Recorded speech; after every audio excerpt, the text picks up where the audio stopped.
Bismillahirrahmanirrahim. Assalamualaikum warahmatullahi wabarakatuh. Alhamdulillahirabbil alamin. Alhamdulillahilladzi arsala rasulahu bil huda wa dinil haq liyuzhirahu 'alad dini kullihi wa kafa billahi syahida. Asyhadu an la ilaha illallah wahdahu la syarika lah wa asyhadu anna Muhammadan abduhu wa rasuluhu la nabiyya ba'dah. Allahumma salli wa sallim wa barik ala sayyidina wa habibina wa nabiyyina Muhammad wa ala alihi wa sahbihi wa man tabi'ahu ila yaumiddin. Nahmadullaha ta'ala wa nashkuruhu la in syakartum la azidannakum wa la in kafartum inna azabi lasyadid. Qala Allah ta'ala fil Qur'anil Karim, a'udzu billahi minasy syaithanir rajim. Bismillahirrahmanirrahim. Wal 'asr innal insana lafi khusr illa alladhina amanu wa 'amilus shalihat wa tawasaw bil haqq wa tawasaw bis sabr. Wa qala ta'ala alam nashrah laka sadrak wa wada'na 'anka wizrak alladhi anqadha dhahrak wa rafa'na laka dhikrak fa inna ma'al 'usri yusra inna ma'al 'usri yusra fa idza faraghta fansab wa ila rabbika farghab. Shadaqallahul azim. Teman-teman semuanya, anak muda Kota Bandung, jamaah tetap sharing time atau sharing night Rabu malam yang dirahmati Allah Subhanahu wa taala. Semua orang di dalam kehidupan dunia itu pernah atau bahkan sering merasakan lelah. Karena dunia ini adalah tempat orang bermujahadah. Semuanya diraih dengan mujahadah. Gak ada yang didapatkan di dunia ini dengan cara yang mudah. Karena tabiat dari dunia itu adalah tempat bersusah payah. Fitrahnya dunia adalah tempat orang bercocok tanam, bukan memetik hasil. Yang namanya bercocok tanam, kalau kita melihat pada kehidupan para petani atau para pekerja di ladang, di sawah, di kebun, maka kita akan melihat akan melihat kelelahan, keletihan dan kesusah payahan yang luar biasa. Itulah tabiat dunia. Berbeda dengan tabiat di surga. Di surga itu semuanya akan didapatkan dengan cara yang mudah. Bahkan sebagian riwayat mengatakan seorang perempuan di surga apabila inginkan seorang anak, maka Allah Subhanahu wa taala akan memberikan anak kepadanya saat itu juga tanpa harus bersusah payah mengandung selama 9 bulan. Saat ini pengen punya anak dengan spesifikasi tertentu, maka saat ini juga dia akan diberikan anak bayi tanpa harus mengandung 9 bulan lamanya. Tanpa harus susah-susah menyusui. Allah akan datangkan untuk dia bayi yang dia sukai, kemudian Allah datangkan orang-orang yang akan, pelayan-pelayan yang akan merawat dan membesarkan bayi itu untuk dia. Karena di sana dia adalah seorang ratu yang tidak perlu lagi bersusah payah. Di surga itu ketika seseorang menginginkan makanan, maka Allah Subhanahu wa taala mendatangkan untuknya makanan dengan cara yang sangat mudah. Bahkan ketika dia menginginkan buah-buahan, maka pohon itu akan menunduk untuknya sehingga dia bisa memetik buahnya tanpa harus bangun dari tempat duduknya jika dia menginginkan itu. Tetapi kalau dia menginginkan sesuatu yang lebih, misalnya dia ingin berjalan-jalan di kebun-kebun di antara banyak kebun surga, lalu dia ingin merasakan memetik pohon sendiri sambil membawa keranjang-keranjang yang indah, maka Allah juga akan memperkenankan keinginannya. Kaifa yasha, sebagaimana yang dia inginkan. Berbeda dengan dunia. Di dunia, apapun yang kita inginkan itu harus melalui mujahadah, melalui ikhtiar. Bahkan ketika kita ingin menjadi orang yang sekedar tidur-tiduran pun, Allah Subhanahu wa taala mentakdirkan tidur pun lelah. Tidur aja capek. Duduk capek. Ada orang yang duduknya capek akhirnya dia berdiri. Ya. Ada orang yang capek berdiri akhirnya pengen duduk. Kapan duduknya capek pengen berdiri? Salah satu yang sering saya alamin itu kalau lagi naik pesawat. Apalagi pesawat penerbangan 9 jam, 10 jam itu pasti capek banget duduknya tuh. Sehingga kita menginginkan seandainya ada uang kita pengen duduk di kelas bisnis. Tapi karena nggak mampu membeli tiket yang 3 kali lipat lebih mahal di kelas bisnis, ya nggak apa-apa lah di kelas yang biasa ekonomi. Tapi ketika lelah 4 jam, 5 jam pesawat berjalan itu udah luar biasa lelahnya, akhirnya berdiri mondar-mandir di antara lorong pesawat. Artinya duduk aja capek. Nggak ngapa-ngapain, suruh duduk doang. Nggak seperti orang dulu yang berangkat haji atau umroh, naik kapal, lewat darat, pas sampai di laut naik kapal dengan ontanya, dengan kudanya. Orang dulu mencari ilmu itu dengan mujahadah yang luar biasa. Dengan naik onta berminggu-minggu, ini naik pesawat cuma 9 jam, capek. Yang nggak ada guncangan, biasanya guncangannya cuma pas di awal sama pas mau landing doang. Di atas udah jarang ada guncangan karena dengan ketinggian tertentu dan pesawatnya besar. Tapi itu juga capek. Naik kereta coba, dari Jawa ke Bandung misalnya. Sebutlah dari Semarang, dari Malang, dari Surabaya naik kereta 10 jam. Itu aja capek. Nggak usah jauh-jauh, Bandung Jakarta aja 3,5 jam. Itu pun capek. Atau kita naik mobil, nggak perlu nyetir. Pakai online, duduk aja di belakang atau di sebelahnya si driver, perjalanan setengah jam dari tempat kerja kita ke rumah atau dari rumah ke tempat kerja, ke kampus, ke sekolah gitu. Itu aja capek. Artinya dunia itu emang kayak gitu tabiatnya teman-teman. Tabiat dari dunia itu adalah lelah. Sehingga kalau ada orang yang menghindari capek dengan tidak ngapa-ngapain, itu hal yang agak klise dan naif. Bagaimana dia bisa menghindari lelah? Bagaimana dia bisa menghindari ta'ab? Bagaimana dia bisa menghindari bosan? Bagaimana dia bisa menghindari dalam keadaan susah payah? Sedangkan dia masih berada di sebuah tempat, bumi, dunia yang tabiatnya memang tempat bersusah payah dan lelah. Satu-satunya cara menghindari lelah yang tidak perlu lagi bersusah payah itu hanyalah masuk surga. Tetapi kan itu tidak terjadi sekarang, kita harus meninggal dulu dan kita belum mau. Ada yang mau meninggal masuk surga sekarang?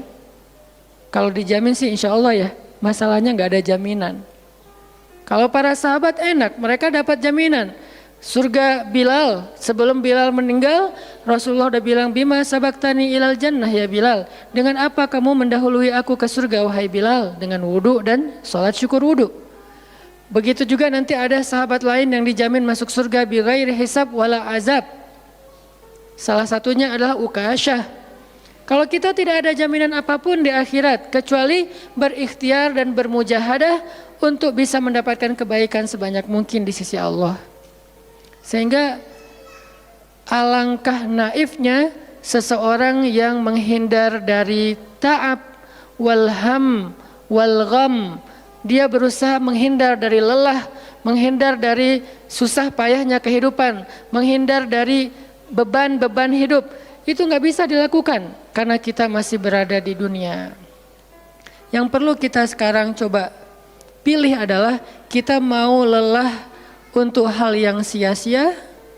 Apakah kita mau lelah untuk hanya bersenda gurau? Apakah kita mau lelah hanya untuk hal yang tidak ngapa-ngapain? Atau justru lelah kita itu untuk sesuatu yang mudah-mudahan beribadah kepada Allah? Makanya disebut dengan lelahnya menjadi lillah. Karena dua-duanya lelah. Ada orang yang pergi ke masjid lelah. Capek pergi ke masjid. Tapi ada juga orang yang berbuat dosa, itu juga lelah. Memangnya kalau kita beribadah lelah terus berbuat dosa enggak lelah? Banyak orang yang berbuat dosa lelah dan kita pernah merasakan kehidupan seperti itu. Sehari, 2 hari, sebulan, setahun, 2 tahun. Sampai kita benar-benar merasakan lelah banget dengan dosa. Di malam hari berbuat dosa, lelah, akhirnya tidur sepanjang siang. Di siang hari berbuat dosa, lelah, akhirnya tidur sepanjang malam. Lelah sama lelahnya. Antara orang yang beribadah dengan orang yang bermaksiat itu sama lelahnya. Bedanya apa? Yang satu, lelahnya akan diganjar, dibalas oleh Allah dengan kebaikan dunia dan akhirat. Yang satu lagi, lelahnya hanya akan disudahi dengan penyesalan. Sama-sama lelah. Bedanya, lelah yang pertama mungkin baru dirasakan hasilnya setelah itu. Lelah yang kedua seolah-olah bisa langsung dirasakan kesenangannya, tetapi kesudahannya adalah penyesalan. Makanya pada malam ini kita ingin merenungkan beberapa nasihat baik dari Al-Quran maupun hadis tentang bagaimana kita menjadi orang yang setiap hari tetap lelah, tetap banyak beban, tetapi beban itu mudah-mudahan menjadikan kita mendapatkan banyak kebaikan di sisi Allah. Makanya Nabi SAW bersabda dalam hadis riwayat Bukhari dan Muslim, "Annasu ka'ibili mi'ah, la takadu tajidu fiha rahilatan." Manusia itu seperti 100 ekor onta. Manusia ka'ibili mi'ah, seperti 100 ekor onta. Yang harganya murah 50 juta, yang hidupnya untuk disembelih pada akhirnya nahar, disembelih. Onta itu kan kalau disembelih sambil dia berdiri ya. Kalau ayam, bebek disembelih sambil dipegangin atau diangkat. Kalau kambing dan sapi dibaringkan. Kalau onta disembelih itu sambil diberdirikan. Dia berdiri langsung disembelih. Itu onta. Artinya manusia ka'ibili mi'ah. Nabi itu menggambarkan onta karena onta ini punya banyak macam. Mungkin di Arab nggak ada ayam yang bermacam-macam. Akhirnya pakai bahasanya onta. Kalau di kita mungkin ada ayam potong, ada ayam kampung, dan segala macam, ada ayam jago. Kalau bebek ada mentok, ada apa? Bebek yang biasa, macam-macam kan. Di Arab mungkin nggak terlalu banyak variannya dan nggak terlalu akrab dengan kehidupan sehari-hari mereka. Yang akrab itu kambing, kuda, keledai, onta. Akhirnya Nabi mengatakan, "Annasu ka'ibili mi'ah." Nabi seolah-olah mengambil sebuah perumpamaan. Dan perumpamaan ini bisa kita ganti dengan culture yang berbeda di setiap negara. Tetapi perumpamaan yang paling baik itu adalah onta. Annasu ka'ibili mi'ah. Manusia itu seperti 100 ekor onta ibil. Onta potong. Yang hidupnya hanya untuk disembelih oleh tuannya, kemudian dagingnya dimakan atau dijual. Kenapa bisa begitu murahnya? Cuma 50 juta, 40 juta dan berakhir dengan disembelih? Karena onta ini hidupnya tidak istimewa. Dia hidup hanya untuk makan, minum, tidur dan berkembang biak. Cuman itu misi dari kehidupan dia. Makan, minum, tidur, berkembang biak. Udah itu doang. Setiap hari kerjanya makan aja. Lihat hewan ternak ngapain? Merumput aja setiap hari. Nggak ada hewan ternak yang tiba-tiba dia lagi ngapain? Lagi sholat. Nggak ada. Hewan ternak misalnya lagi ngebantuin tetangga. Nggak ada. Hewan ternak lagi menjenguk yang sakit. Nggak ada. Hewan ternak yang lagi menyelesaikan hajat saudaranya. Hewan ternak yang lagi dengerin curhat. Nggak ada. Kenapa? Karena tugas misi kehidupan mereka itu cuma diciptakan untuk makan, minum, tidur, berkembang biak, udah. Ini namanya kalau di antara onta namanya ibil. Yang hidupnya itu sesederhana itu. Nggak ada yang rumit, nggak ada yang terlalu berlebihan. Dan an-nasu, manusia secara umum mirip dengan ibil. An-nasu ka'ibili mi'ah. Jadi kalau kita bandingkan dari 100 orang itu hampir semuanya seperti ibil. Misi hidupnya itu hanya untuk dirinya. Gimana caranya biar bisa makan. Gimana caranya biar bisa istirahat dengan nyenyak tidur. Gimana caranya biar punya keluarga berkembang biak, punya keturunan. Dan kemudian dengan keluarganya dia punya family time. Kapan liburan, makan di rumah, jalan segala macam. Cuman itu misi dari kehidupannya. Sehingga Nabi menyebut mereka yang misi kehidupannya hanya dirinya dan keluarganya. Ka'ibili mi'ah, seperti 100 ekor onta. Kurang istimewa. Orang yang hidupnya hanya untuk dirinya dan keluarganya itu kurang istimewa. Sehingga disebut dengan ibili mi'ah, 100 ekor onta. Tapi enggak hina, tidak rendah, tidak mungkin melenceng, sesat segala macam, enggak. Dia tetap tidak haram, tidak najis. Nabi tidak mengumpamakan manusia seperti seekor anjing, seperti seekor babi, enggak. Karena itu najis, haram dan seterusnya. Onta, makhluk yang hewan yang baik, cuman tidak istimewa. Di sini tidak ada judgement. Nabi itu orang yang nggak suka menjudge. Nabi nggak mengatakan manusia ini semuanya misalnya dengan kalimat celaan, keledai, enggak. Manusia ini misalnya hewan yang najis, enggak. Nabi mengatakan an-nasu kaibilimiah, manusia itu seperti 100 ekor onta. La takadu tajidu fiha rahilatan. Hampir-hampir di dalam 100 ekor onta itu kamu enggak mendapati satu pun onta yang dikenal dengan nama rahilatan, rahilah. Rahilah itu dari kata rihlah. Rihlah itu udah jadi bahasa Indonesia, rihlah. Kemudian di Inggris-Inggriskan jadi traveling, trip, segala macam. Rahilah, dari kata rihlah. Apa itu rahilah? Onta yang bertugas untuk membawa beban tuannya dalam perjalanan panjang, baik itu berdagang maupun berperang. Dia punya misi lain selain makan, minum, berkembang biak, terus dipotong. Enggak, misinya lebih keren. Apa? Membawa beban. Membawa beban tuannya. Itulah rahilah. Sehingga punggungnya adalah punggung yang berkah, karena di atas punggung itu ditaruhkan beban terus menerus oleh tuannya. Berangkat bebannya apa, pulangnya beban apa. Karena orang dulu kalau berangkat berniaga, berdagang ke luar negeri, itu tuh bukan berangkat bawa beban, pulang nggak bawa apa-apa karena udah diuangkan, enggak. Mereka barter konsep perdagangannya. Kalau berangkatnya bawa kain, pulangnya nanti bawa karpet. Berangkatnya bawa gandum, pulangnya nanti bawa sutra misalnya. Tetap aja ada beban karena mereka berangkat jual misalnya ke Syam, dari Mekah ke Damaskus. Nanti pulangnya dari Damaskus ke Mekah bawa lagi barang-barang Damaskus yang bisa dijual di Mekah. Pas berangkat bawa barang Mekah yang bisa dijual di Damaskus, pas pulang membawa barang Damaskus yang bisa dijual di Mekah. Li'ilafi Quraisy إلافهم رحلة الشتاء والصيف. Rihlah syita'i wassaif. Mereka melakukan rihlah pada musim dingin dan musim panas. Itulah ilafu Quraisy, kebiasaan orang-orang Quraisy. Ilafu Quraisy, kebiasaan tradisi orang Quraisy. Apa tradisinya? Berdagang di musim dingin dan di musim panas. Barang dagangannya beda-beda. Kalau musim dingin yang dibawa itu bahan-bahan jaket. Bahan-bahan untuk menghangatkan tubuh.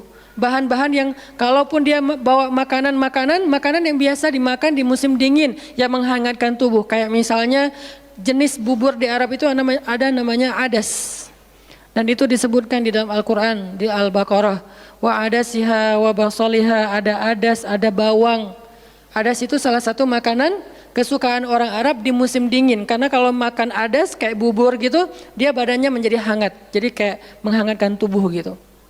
Artinya syita'i was-saif, di musim dingin dan di musim panas, dua-duanya ada barang yang didagangkan. Dan itu adalah ilafu Quraisy, kebiasaan tradisi orang-orang Quraisy. Rihlah. Siapa yang akan dibawa rihlah? Apa yang akan membawa barang dagangan mereka ketika rihlah? Namanya onta rahilah. Onta yang mengangkut beban barang tuannya. Rahilatan. Sehingga onta ini adalah onta yang lebih kuat fisiknya. Onta ini onta yang lebih tangguh perjalanan walaupun mengalami badai. Onta ini onta yang lebih kuat ingatannya sehingga dia menghafal jalan yang dilaluinya. Walaupun terjadi badai dia nggak tersesat. Jarang onta rahilah tersesat. Biasanya yang tersesat itu ibil. Ibil kalau ditaruh di tengah padang pasir, terjadi badai, terus bekas jalannya ketutup dengan pasir, dia bingung. Itu ibil. Sehingga kalau kita baca cerita-cerita tentang orang yang tersesat di padang pasir, rata-rata istilahnya kalau enggak jamal ya ibil. Kalaupun ada onta rahilah yang tersesat berarti badainya parah banget. Kalau ada hadis onta rohilah tersesat berarti badainya parah banget. Artinya rohilah ini ingatannya kuat. Dia kalau lewat satu jalan, setahun kemudian lewat lagi dia masih hafal. Itu rohilatan. Dalam teknologi sekarang kita nyebutnya dengan map. Ada banyak platform aplikasi map digital yang membuat kita bisa menghafal jalan. Dan diupdate terus, jalan ini sekarang macet segala macam. Rohilatan punya kemampuan membaca jalan walaupun mungkin berbeda dengan teknologi sekarang. Itu namanya rohilatan. Ini kata Nabi, la takadu tajidu fiha rohilatan. Manusia itu seperti 100 ekor onta. Dan di antara 100 ekor onta itu atau 100 orang itu hampir kamu tidak mendapati satupun yang bernama rohilatan yang mampu mengangkat beban lebih. Sehingga di sini Nabi SAW seolah-olah mengajarkan kita, memotivasi kita agar belajar menjadi rohilah. Manusia itu baru istimewa kalau dia menjadi rohilah, kalau dia mengangkut banyak beban, kalau dia menjadi orang yang paling banyak bermanfaat untuk orang lain. Makanya muncullah hadis, khairun nas anfa'uhum linnas, inna ahabban nasi ilallah anfa'uhum linnas. Dua riwayat hadis yang berbeda. Sebaik-baik manusia, kalau dalam analogi yang pertama, sebaik-baik onta adalah rohilatan. Bukan ibil, bukan nakoh, bukan jamal. Sebaik-baik onta rohilatan. Kenapa kok rohilatan? Karena dia yang paling bermanfaat, soalnya dia yang paling banyak mengangkut beban. Sehingga dengan analogi tentang onta rohilah, kita menerjemahkan hadis khairun nas, sebaik-baik manusia dengan istilah khair. Arti khair itu memberi lebih, arti khair itu bermanfaat. Khairun nas anfa'uhum linnas, sebaik-baik manusia yang paling bermanfaat untuk orang lain. Dalam riwayat yang lain, inna ahabban nasi ilallah, sesungguhnya orang yang paling dicintai Allah di antara manusia, anfa'uhum linnas, yang paling bermanfaat untuk orang lain. Itu yang paling dicintai Allah di antara manusia. Muncul lagi hadis yang mirip, inna ahabbal a'mali ilallah sururun tudkhiluhu ala qalbi muslim. Sesungguhnya perbuatan, amal soleh, aktivitas, pekerjaan yang paling disukai Allah di antara yang kita lakukan dalam kehidupan sehari-hari adalah membahagiakan hati orang lain. Ini semuanya hadis-hadis yang memiliki makna yang sama, yaitu menjadi pengangkut beban. Lelah Ustadz, lelah. Enggak ngangkut beban, lelah juga. Ngangkut beban, lelah juga. Cuman bedanya, orang yang lelah tanpa mengangkut beban, hidupnya penuh dengan keluh kesah, tidak ada yang menghargai, tidak dimuliakan, akhirnya dia ngeluh. Ada kan banyak orang yang ngeluh karena merasa dirinya nggak dihargai orang lain? Tetap aja ngeluh. Ada juga yang ngeluh karena terlalu banyak beban, padahal dua-duanya sama-sama ngeluh, kenapa nggak memilih yang lebih baik? Memangnya kalau kita nggak ngangkut beban, kita nggak akan berkeluh kesah, ngeluh. Ngeluhnya mungkin bukan capek, ngeluhnya nggak ada yang hargai. Dan itu udah sunnatullah, kalau kita pengen dihargai, pengen dimuliakan, kita harus menjadi orang yang paling rohilah, yang paling banyak ngangkut beban.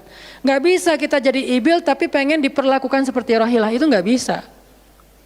Kita tuh ibil, hidupnya untuk diri sendiri, nggak bantu siapa-siapa, nggak peduli dengan siapa-siapa, harta kita nggak bermanfaat untuk orang lain, pikiran kita nggak bermanfaat untuk orang lain, lisan kita tidak bermanfaat untuk orang lain, wawasan kita tidak bermanfaat untuk orang lain, apalagi tenaga kita nggak bermanfaat untuk orang lain, skill kita nggak bermanfaat untuk orang lain, semua tentang diri kita hampir tidak bermanfaat untuk orang lain, lalu kita ingin dihargai seperti orang yang paling bermanfaat.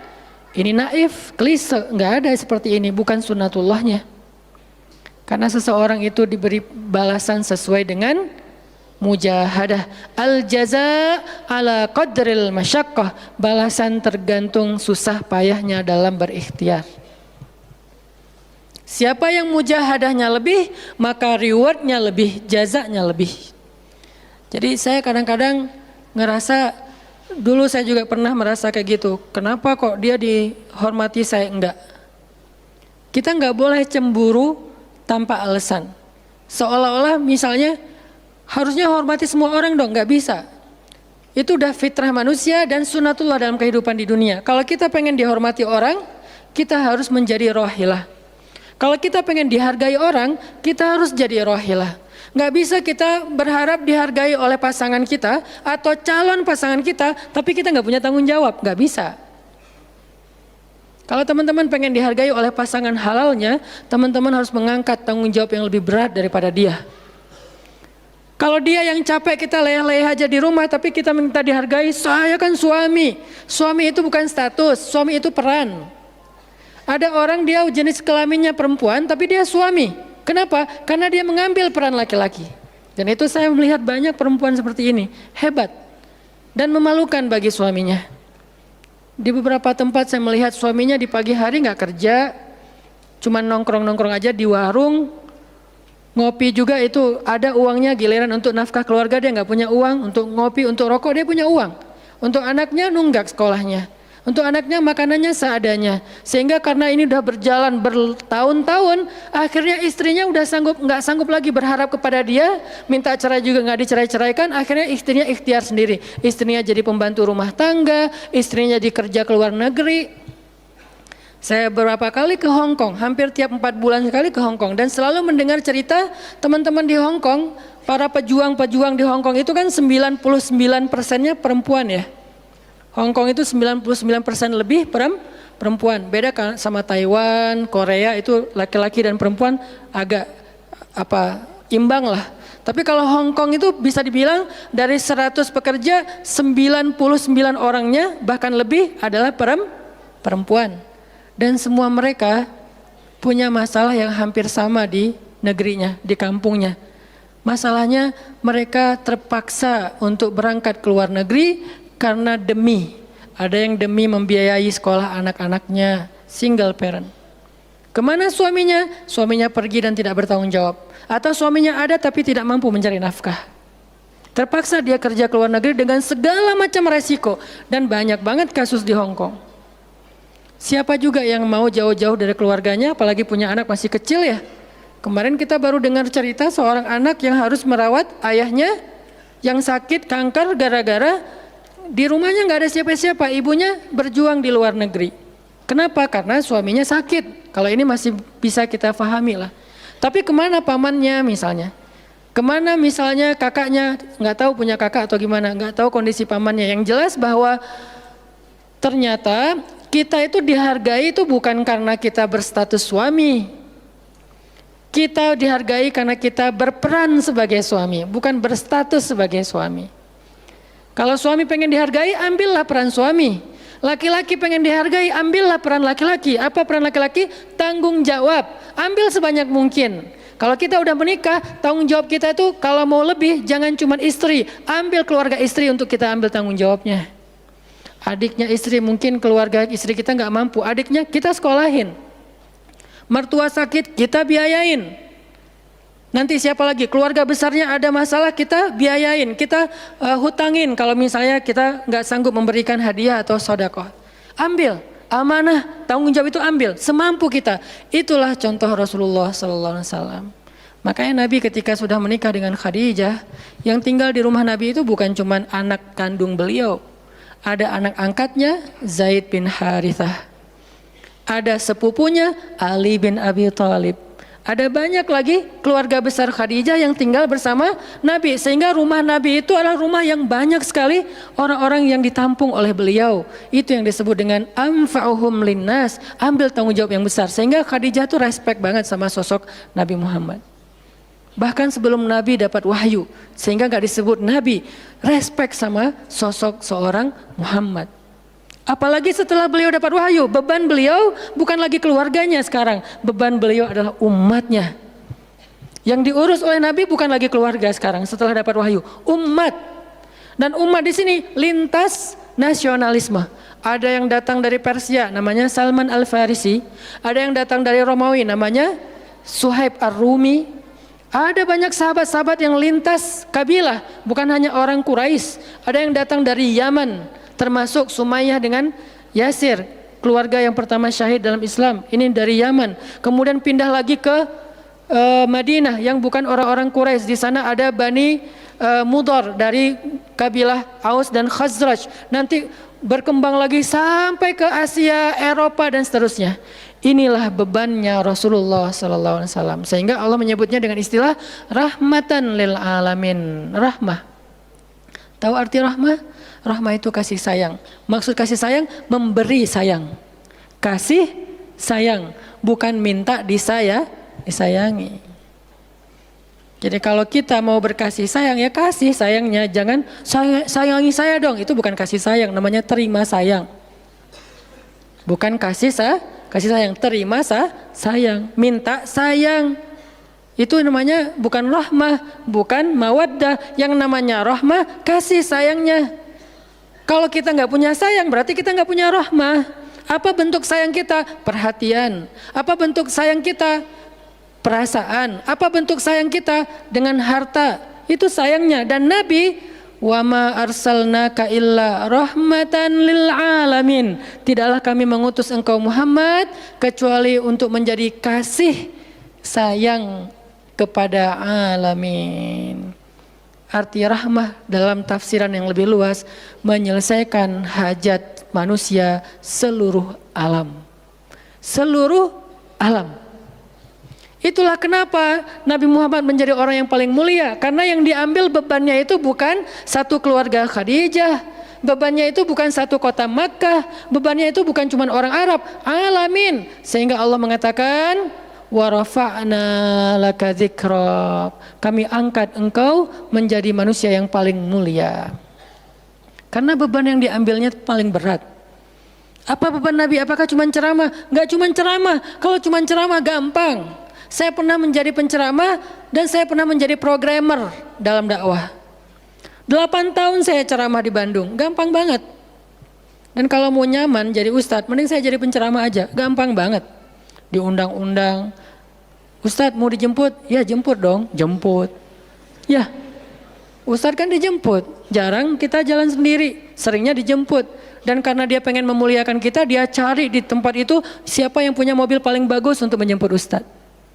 Kalau di kampung, cari siapa yang punya mobil baru, yang tahun misalnya 2018 lah, kalau nggak ada 2019, saya punya, ya udah pinjam ya untuk jemput Ustadz. Oh boleh, saya senang, jemput. Kalau perlu yang punya mobilnya sekaligus jadi supirnya, jemput Ustadz. Enak jadi penceramah. Jemput, tunggu di depan rumah, nggak langsung ketok. Kenapa? Nggak enak mau ngetok, biar Ustadznya santai aja. Ustadznya keluar dibukain pintu. Terserah mau duduk di depan, duduk di tengah. Kalau Ustadznya duduk di tengah, nggak ada yang di sebelahnya, kosong.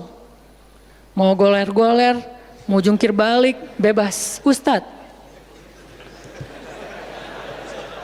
Saya pernah ngalamin masa kayak gitu.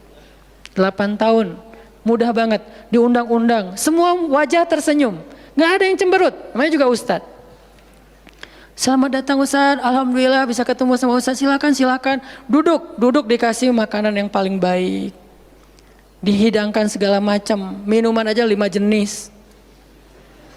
Sampai bingung nih mana yang mau diminum. Ustadz mau apa? Kadang-kadang beberapa teman-teman panitia yang sangat udah pro banget nanya. Ustadz itu nanya ke asisten lah atau siapa manajemen, kalau dia punya manajemen. Ustadz itu sukanya makanan apa? Disediakan makanan kesukaan Ustadz. Kalau ke Bandung Ustadz senangnya makan apa? Disediakan makanan khas Bandung kesukaannya Ustadz. Dicari dari restoran terbaik yang ada di kota itu. Ini perlakuan terhadap Ustadz. Nyaman banget kalau ceramah tuh. Ceramah berapa lama? Terserah Ustadz. Kalau lagi mood 3 jam, kalau enggak lagi mood 45 menit. Ustadz kok ceramahnya cuma sebentar? Saya lelah sekali. Oh nggak apa-apa Ustadz, istirahat ya Ustadz, sehat terus ya Ustadz, doain. Pulang dianterin, maaf dikasih amplop, transport segala macam. Kadang-kadang wah ngasihnya cukup untuk 2 bulan makan. Masya Allah enak. Kalau cuman yang disebut dengan rahmatil alamin itu cuman ceramah, itu bukan rahmatil alamin. Walaupun itu salah satu kebaikan. Tapi kemudian setelah 8 tahun saya berdakwah dengan ceramah, saya mengubah konsep dakwah saya menjadi programmer. Memprogram masjid. Al-Latif. Saya ngomong dengan Pak Iman beri saya kesempatan memprogram Al-Latif. Bikin gerakan, bikin dakwah. Bukan masjid yang memprogram, kemudian Ustadz mengisi. Itu salah. Menurut saya, Keliru kalau masjid membuat program, ustadz cuma mengisi program itu. Keliru. Ustadz yang program, masjid fasilitasi, nanti insya Allah akan berkah. Alhamdulillah Pak Iman, Ketua DKM Al-Latif sepakat. Ya udah Ustadz silahkan, mangga, dikasih waktu 2 tahun. Kalau nggak ada perubahan diambil alih. Dalam 2 tahun kita coba program dari awal. Bikin gerakan anak muda, pemuda hijrah lahir waktu itu. Mulai programming, gimana caranya biar masjid rame. Dari yang cuma 20 orang kajian setiap Rabu malam, dari dulu udah Rabu malam. Yang hadir berapa orang? 20 orang. Kalau Persib lagi main, libur. Semua pada nonton. Malah sering lagi libur. Kadang-kadang Persib nggak main. Terus yang main siapa? Yang main Piala Eropa kah, Piala Champion kah, Liga Eropa, Piala Dunia, libur. Akhirnya berkembang pelan-pelan jadi setengah masjid, satu masjid, membludak keluar masjid sampai ke Jalan Cendana. Akhirnya pindahlah ke masjid ini. Kenapa? Karena udah nggak nampung, nggak enak juga dengan tetangga karena parkirnya kemana-mana. Kan kita pindah ke sini karena Al-Latif nggak nampung. Nah, ketika dakwah berubah menjadi programmer, bebannya beda. Udah nggak kayak dulu, nggak beda. Pergi taklim, pergi sendiri. Bahkan berkorban dengan harta sendiri, bareng-bareng dengan teman-teman, semuanya lelah. Kita meeting sampai tengah malam. Emangnya gampang membuat tren hijrah? Nggak mudah teman-teman. Kita harus meeting, mikirin. Sekarang tambah lagi beban yang lain. Barisan Bangun Negeri. Para ustadz berkumpul, bikin gerakan bersama. Kita bikin Barisan Bangun Negeri. Dikasih amanah untuk jadi amirnya. Mikirin apa yang harus kita lakukan. Program pertama saya bilang less waste. Isu lingkungan. Kenapa? Kita pengen jadiin masjid sebagai 911. Tapi pelan-pelan, nggak bisa langsung. 911 ini nanti kalau ada masalah di masyarakat, tetangga masjid yang ditelepon masjid. Anak saya sakit, telepon masjid. Ada yang meninggal, telepon masjid. Ada yang pingsan, telepon masjid. Ada yang baru diputusin, telepon masjid. Sampah ini udah darurat. Bandung ini hanya batas deadline penanganan sampah kita kalau kata Pemkot itu sampai 2023. Kalau kita nggak punya alternatif, ini akan jadi masalah besar. Jakarta, saya kemarin ke Jakarta sampai 2022, lebih cepat sedikit daripada Bandung. Artinya mereka hanya bisa menampung sampah sampai 2022. Sisanya kalau nggak ada solusi alternatif, maka akan terjadi masalah besar, tumpuk sampah di depan rumah masing-masing selama nggak usah sebulan, seminggu aja gimana rasanya? Nggak ada yang ngambil sampah di depan rumah kita, seminggu aja. Petugas sampah nggak ngambil sampah di depan kos-kosan, di depan rumah. Sehari telat aja itu udah nggak enak, apalagi seminggu, sebulan, setahun, jadi gimana? 2022, kota-kota besar rata-rata terancam dengan bom waktunya sampah. Kita angkat less waste supaya masjid menjadi salah satu media komunikasi antara Pemprov, Pemkot, pemerintah kepada publik. Kenapa? Soalnya trust publik kepada masjid itu bagus. RT RW bikin program pungut sampah kayak edukasi dan campaign tentang sampah, yang datang sedikit. Kalau RT RW bikin program hari Minggu yuk kita bikin gerakan pungut sampah, sedikit yang datang. Tapi masjid bikin taklim yang datang ribuan, apalagi 2-3 tahun terakhir alhamdulillah luar biasa. Sehingga masjid punya potensi untuk mengkomunikasikan masalah ini kepada publik. Saya ajaklah teman-teman yuk kita bikin isu sampah dimulai dari masjid. Jalan 2 Bandung, Bintaro udah jalan. Next mau kita jalankan di Jogja, di Malang dan di Pontianak. Seluruh masjid di Indonesia. Programming, mikir, harus ketemu dengan beberapa orang, dan habis waktu saya dalam beberapa tahun terakhir bukan untuk dakwah tablik, makanya udah jarang ceramah. Teman-teman kalau ngelihat ceramah Hanan Attaqi di Bandung cuma sekali seminggu, itu juga kalau nggak libur ya. Kajian Rabu malam. Ustaz Hanan selain Rabu malam ngapain sih? Ustaz kosong nggak? Kosong, saya bilang. Kenapa nggak mau isi jadwal? Kosong dari taklim tapi nggak kosong dari aktivitas. Sehari meeting bisa 5 kali. Dulu saya pernah yang kalau bahasa teman-teman tuh ngeprank jamaah, bukan ngeprank sebetulnya. Katanya Ustaz nggak datang, tiba-tiba datang kan? Itu tuh meeting 5 kali sehari, dari pagi, siang, sore, menjelang maghrib, baru beres isya. Meeting dengan siapa aja Ustaz? Banyak hal yang harus kita bereskan untuk bisa memunculkan satu program kecil. Akhirnya beres isya, saya bilang masih ada jamaah enggak? Sebagian udah pulang Ustaz, tapi yang lain masih pada nunggu, kasihan. Ya udah saya jalan aja ke sini naik motor, sampai di sini isya baru ngisi kajian. Artinya ternyata bebannya beda. Tapi rohilatan, Itu yang disebut dengan dakwahnya Nabi. Saya baru mengambil sebagian kecil dari banyak varian dari dan instrumen dakwah Nabi, itu cuma sebagian kecil, memprogram, baru masjid. Nabi itu alamin loh. Gimana mengubah kota Mekah yang dulunya kemusyrikan merajalela, perzinahan merajalela, kemudian anak perempuan dibunuh karena dianggap membawa sial, riba luar biasa, banyak yang dibunuh gara-gara gak mampu membayar hutang, dan perbudakan, dan banyak lagi masalah sosial. Bukan hanya masalah akidah dan ibadah. Akidah dan ibadah itu adalah inti masalahnya, kemudian merembet ke masalah sosial, biasanya kayak gitu. Kalau akidahnya melenceng, biasanya sosialnya rusak. Walaupun gak selalu kayak gitu juga sih. Karena ada di beberapa negara yang akidahnya mereka syirik, tapi sosialnya bagus. Walaupun ada problem sosial lain yang mungkin gak perlu dibahas di sini. Yang jelas awalnya berawal dari kemusyrikan, kemudian berkembang menjadi masalah ekonomi, sosial, dan seterusnya.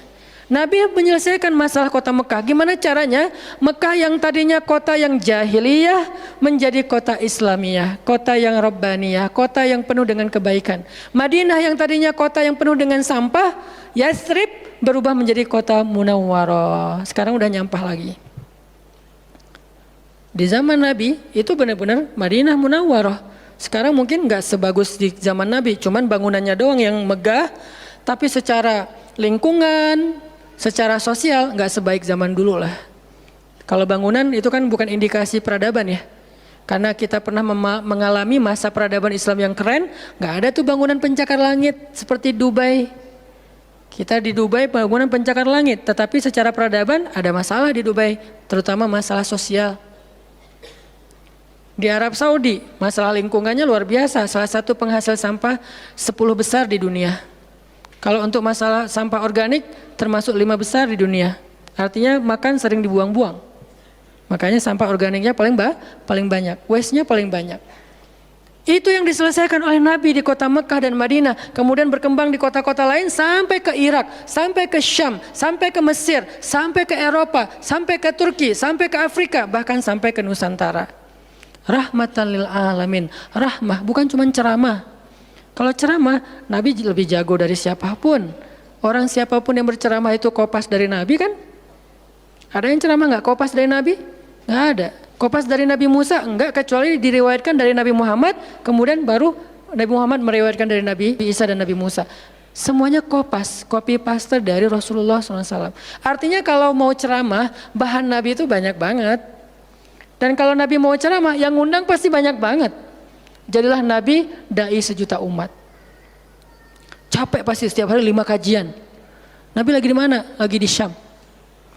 Sampai 2 tahun ke depan jadwal ceramah penuh. Kalau Nabi mau kayak gitu. Tapi ternyata Nabi bukan cuma ceramah, memprogram umat. Ada yang masalah datang ke Nabi, ya Rasulullah, saya diceraikan oleh suami saya dengan bahasa kamu bagi saya seperti ibu saya, zihar. Nabi bingung nih, gimana nih zihar? Kok suaminya gitu banget sih sama dia? Ya udah, berarti kamu sudah diceraikan oleh suamimu. Sabar ya, dinasihati, disabar-sabarin sama Nabi. Dia pulang turun ayat surat Al-Mujadalah tentang bab zihar. Ada lagi yang datang rame. Dia yang salah, saya yang salah, dia yang salah. Akhirnya didamaikan sama Nabi. Nabi mau takbir nih, pergi ke masjid mau sholat berjamaah. Mau takbir, ya Rasulullah, di Bani Salamah ada masalah, mereka hampir berperang. Gak jadi takbir, pergi ke Bani Salamah menyelesaikan hajat mereka. Datang-datang jamaah udah sholat, Nabi sholat yang jamaah yang kedua. Artinya rahmah, ngambil beban umat. Belum lagi nanti beban umat yang tertindas di antara Bani Israel, di luar negeri, di Yaman, di Syam. Yang Nabi mengutus para sahabat untuk menyelesaikan hajat-hajat mereka. Makanya Nabi mengatakan, siapa yang datang kepada saudaranya untuk menghilangkan masalahnya, maka Allah akan menghilangkan masalah orang ini nanti di akhirat. Makanya beban Nabi itu berat banget teman-teman. Kalau kita baca sirah Nabi, luar biasa, Nabi itu lelah banget. Sampai para sahabat meriwayatkan Nabi itu dulu sebelum dapat wahyu, beliau seger gitu. Setelah dapat wahyu tetap ganteng, tetap keren karena memang aslinya udah dari sononya keren ya. Cuman udah ada guratan lelahnya tuh terasa di wajah beliau. Lelah banget. Sampai Nabi itu pernah sampai Allah bilang gini, "Fala'allaka bakhi'un nafsaka 'ala atharihim." Hampir saja engkau mencelakai dirimu gara-gara mereka. Apa maksudnya? Kok Nabi hampir mencelakai dirinya gara-gara mereka, itu maksudnya apa? Saking terbebannya Nabi dengan kondisi umat, hampir-hampir Nabi itu sakit keras, hampir-hampir Nabi itu binasa, celaka, meninggal demi mikirin nasib umat. Kayak gitu banget coba. Itu namanya rohilatan. Kita belum sanggup untuk memikul beban umat sedunia. Makanya minimal kalau kita nggak ngambil beban umat sedunia dengan tangan kita, minimal dengan pikiran kita aja. Kita mikir nggak sih nasib Palestina? Atau kita masih nganggap bahwa itu beda negara? Kalau beda negara oke. Apakah kita memikirkan mereka karena kemanusiaan? Masa kita mau bilang mereka bukan manusia? Kan sama-sama manusia. Harusnya kita merasakan apa yang dia rasakan karena kita sama-sama manusia, punya perasaan yang sama. Kalau kehilangan akan sedih, kalau melihat kezoliman juga nggak akan kuat, kalau dizolimi juga akan sakit. Kita mikir nggak tentang Palestina? Kita mikir nggak nasib Suriah? Kita mikir nggak nasib Rohingya? Kita mikir nggak nasib Yaman? Apakah gara-gara kita mikir tentang mereka lantas kita jadi radikal dan teroris? Sejak kapan kita memikirkan nasib orang yang tertindas tiba-tiba jadi radikal? Apakah orang yang tidak memikirkan orang lain hanya dirinya sendiri berarti orang yang baik? Justru makin banyak kita mikirin nasib mereka, kita makin rohilatan walaupun belum sanggup menyelesaikan hajat mereka, mikir doang. Dengan kita lihat postingan yang terakhir di Idlib, bagaimana anak bayi kehilangan kakinya gara-gara kena bom dari tentara Rusia. Kita belum sanggup ngasih solusi sebagai pribadi maupun sebagai bangsa, belum sanggup. Pertama jaraknya jauh, kedua memang kita juga belum punya kemampuan untuk itu. Tapi kita berharap suatu saat Indonesia ini harus sanggup menyelesaikan masalah dunia. Kenapa? Kita ini punya potensi peradaban, bangsa yang besar. Masa kita mau jadi kerdil terus ngikutin bangsa lain? Kita ini bangsa besar, umat Islam terbesar di dunia. Dan orang Indonesia itu pinter-pinter, profesornya banyak, saintisnya banyak, orang kayanya banyak, keren Indonesia nih. Kenapa Indonesia yang keren kayak gini cuma ngurus diri sendiri aja nggak bisa? Harusnya ngurus dunia bukan ngurus diri sendiri. Itulah Islam yang sebenarnya. Kita ngurus Rohingya, gimana caranya Rohingya punya tempat tinggal? Kita urus Suriah, kita urus Palestina. Lalu apakah kita memikirkan tetangga kita? Teman-teman lihat deh, salah satu yang mungkin proyek kecil lah. Ini yang karena yang saya tahu, karena istri sendiri yang ngerjain. Lihat rumah teduh Sahabat Iin. Setiap harinya ada yang meninggal dengan kanker ovarium yang gede banget, ada yang kanker yang dulu yang saya bawa Ustaz Abdul Somad keliling di Bandung tuh, seorang anak muda yang udah meninggal, seminggu setelah Ustaz Abdul Somad mengunjungi dia, Rian namanya, meninggal dunia. Alhamdulillah dia sempat ketemu dengan Ustaz Abdul Somad, sempat dinasehati, mudah-mudahan di akhir hayatnya dia setelah dapat nasihat dari UAS, dia jadi sabar, jadi balik lagi ke Allah sehingga husnul khatimah. Datang kita ketemu dengan Rian, habis ininya. Gara-gara apa?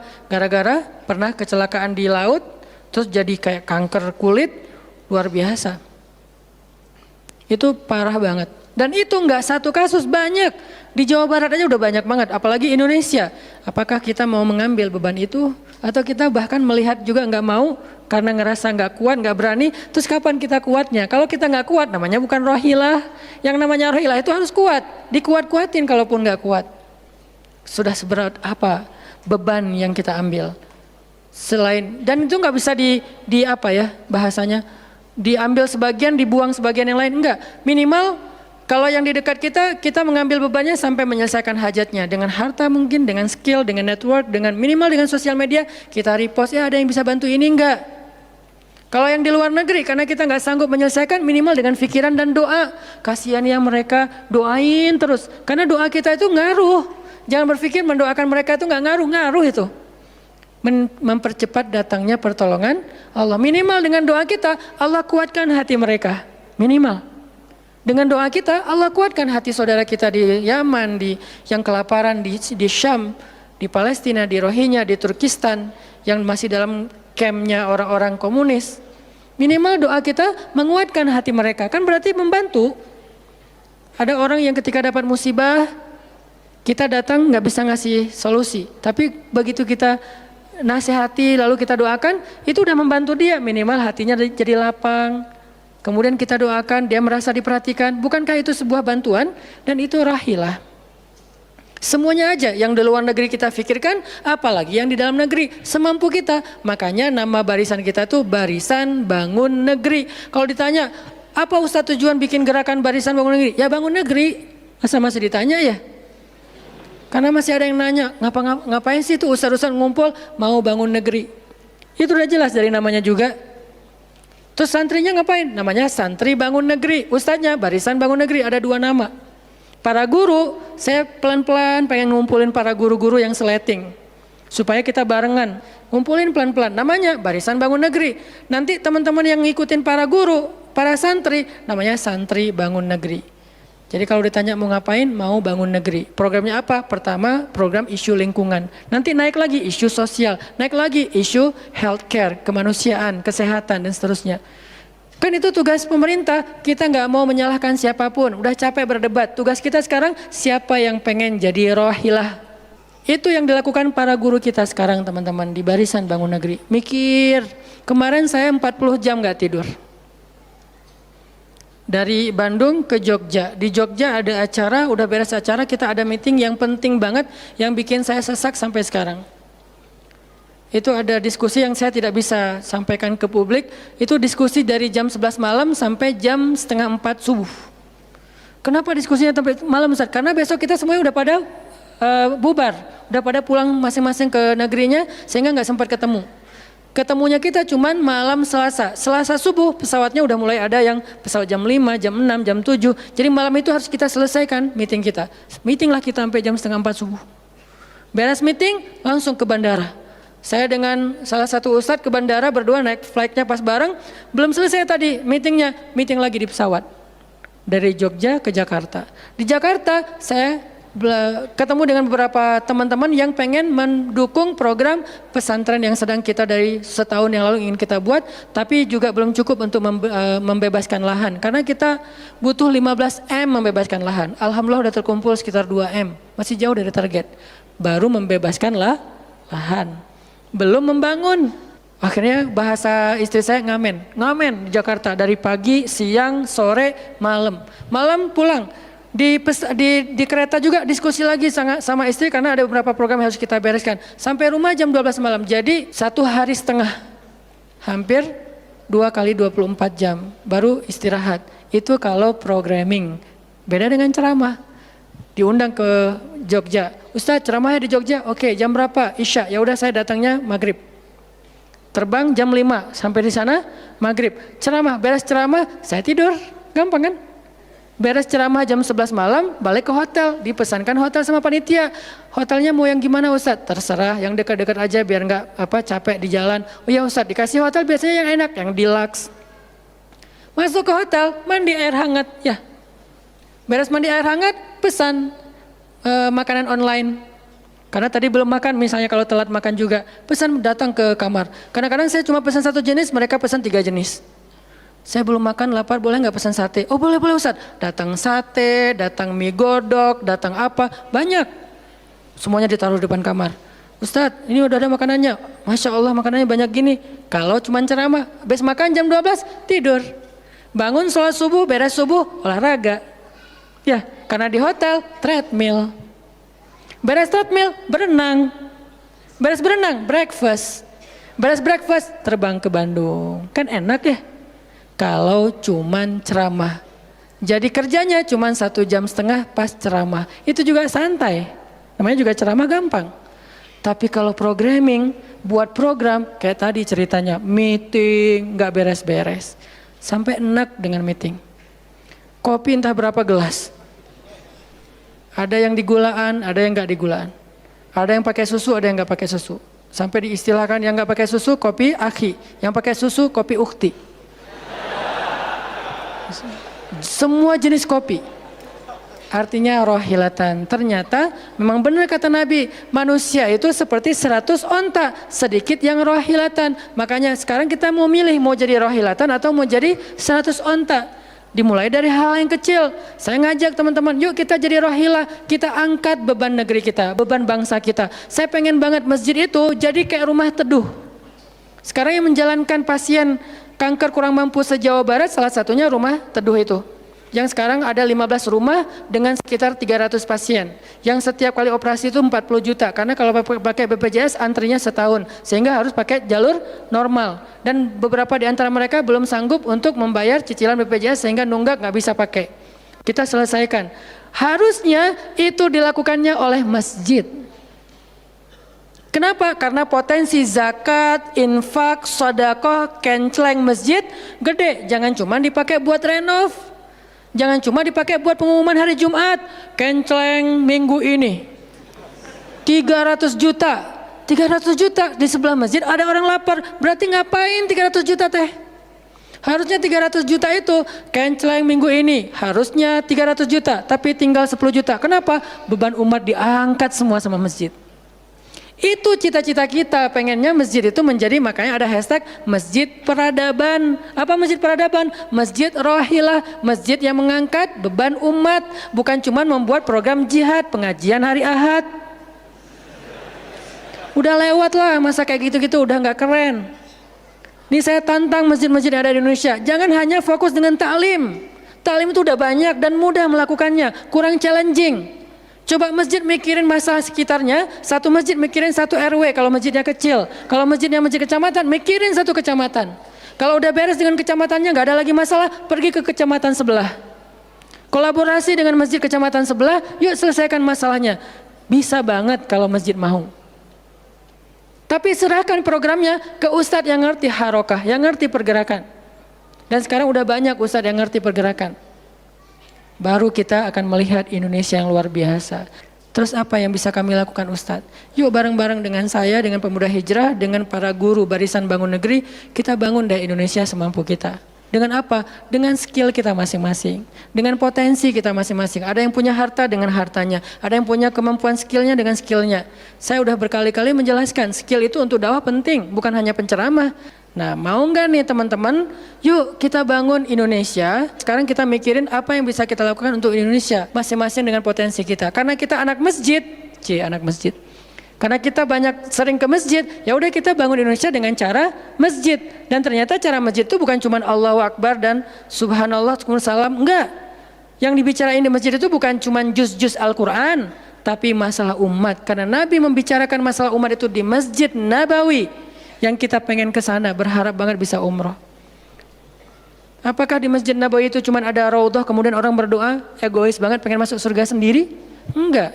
Di raudhah itu Nabi dengan Jibril bicara tentang umat. Gimana caranya umat ini selesai masalah mereka. Sampai ke penjuru dunia. Yang terjajah dibebaskan dari penjajahan, yang terzolimi dibebaskan dari kezoliman. Itu namanya rahilah. Saya yakin di sini banyak potensi dan skill yang keren-keren. Coba berikan skillnya untuk dakwah, dedikasikan skillnya untuk agama. Yang kalau kita dedikasikan untuk agama, insya Allah untuk bangsa dan negara udah pasti. Karena agama kita itu bukan agama ritual. Agama kita ini adalah agama kehidupan. Sehingga yang ada di dalamnya bukan cuma bab sholat, tetapi juga bab orang sakit. Dan kita tahu banyak hadis tentang itu, bab lingkungan, dan kita mulai tahu hadis-hadis tentang itu. Yuk kita dedikasikan skill kita, potensi kita, harta kita untuk agama Allah, kita angkat beban umat bareng-bareng. Karena kalau saya ngangkat sendiri, saya paling-paling ngangkat sanggupnya itu 100 kilo, itu juga udah ngos-ngosan. Tapi kalau kita ngangkat bareng-bareng, bisa bertonton beban umat kita angkat. Mudah-mudahan dari kajian mager ini, mudah-mudahan kelak kita bisa menjadi orang yang mudah bergerak, sanggup bergerak, dan geraknya bersama-sama. Barakallahu fikum, billahi taufiq wal hidayah. Allahumma inna nas'aluka ridhaka wal jannah wa na'udzubika min sakhatika wan nar. Allahumma a'inna ala dzikrika wa syukrika wa husna ibadatik. Rabbana habbib ilainal iman wa zayyinhu fi qulubina wa karrih ilainal kufra wal fusuqa wal isyan waj'alna minar rasyidin. Rabbana atina min ladunka rahmah wa hayyi' lana min amrina rasyada. وهيئ لنا من أمرنا رشدا وهيئ لنا من أمرنا رشدا واجعل لنا من كل ضيق مخرجا ومن كل هم فرجا ومن كل عسر يسرا ربنا آتنا في الدنيا حسنة وفي الآخرة حسنة وقنا عذاب النار وصلى الله على سيدنا محمد وعلى آله وصحبه أجمعين والحمد لله رب العالمين والسلام عليكم ورحمة الله وبركاته.